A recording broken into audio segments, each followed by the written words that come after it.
Gentleman from Colorado reserves, and the gentleman from Utah is recognized.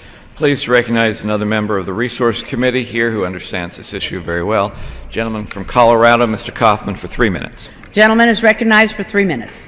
Madam Speaker, this act removes the obstacles that are blocking our efforts to achieve greater American energy production and job creation by providing certainty and clarity to the public lands leasing and permitting process. In particular, my part of this legislation will ensure that federal oil and natural gas lease sales occur on a consistent basis and provide the necessary lease certainty so production is made easier.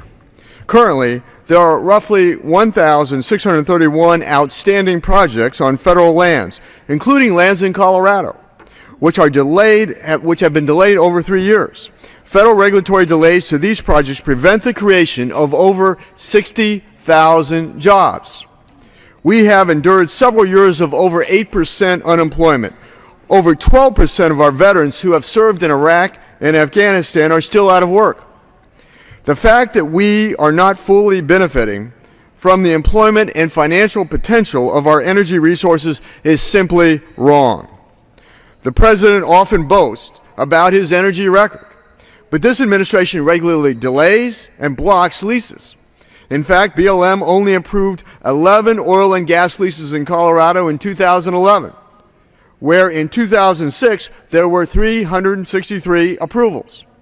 We in Colorado understand the importance of harnessing our own resources and the value it provides our economy. The oil and gas industry in Colorado directly employs 50,000 people and supports over 190,000 jobs in our state. This industry is responsible for roughly 6% of total employment in Colorado. We have an opportunity with this legislation to create jobs by developing our own resources right here at home. Opponents of domestic energy exploration claim that the industry already has thousands of acres, but are not producing the wells. These critics point to recent Department of Interior reports that this report represents the reasons for non-producing wells. More often than not, the factors that cause non-production are delays instituted by the Interior Department itself by requiring redundant reviews of projects. One example being the newest master leasing plans instituted by the Secretary.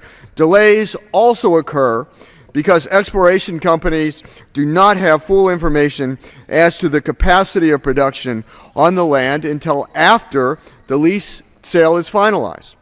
Therefore, some leases prove to be non-commercial and go unused.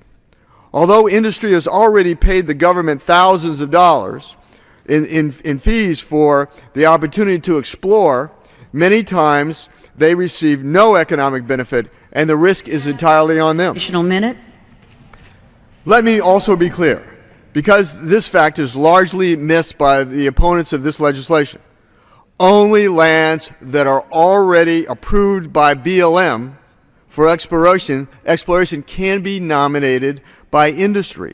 This bill is not a green light for immediate production on all federal acres. Rather, it grants access to a very small percentage of the total of federal lands.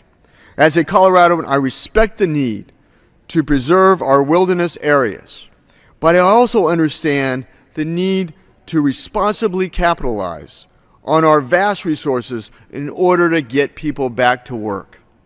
As a Marine Corps combat veteran who has served multiple tours in the Middle East, I fully understand the need to reduce our reliance on foreign oil, and this legislation will help do that. For these reasons, I ask my colleagues to vote yes on certainty, yes on jobs, and yes on the final passage of the Domestic Energy and Jobs Act. Thank you, Madam Speaker.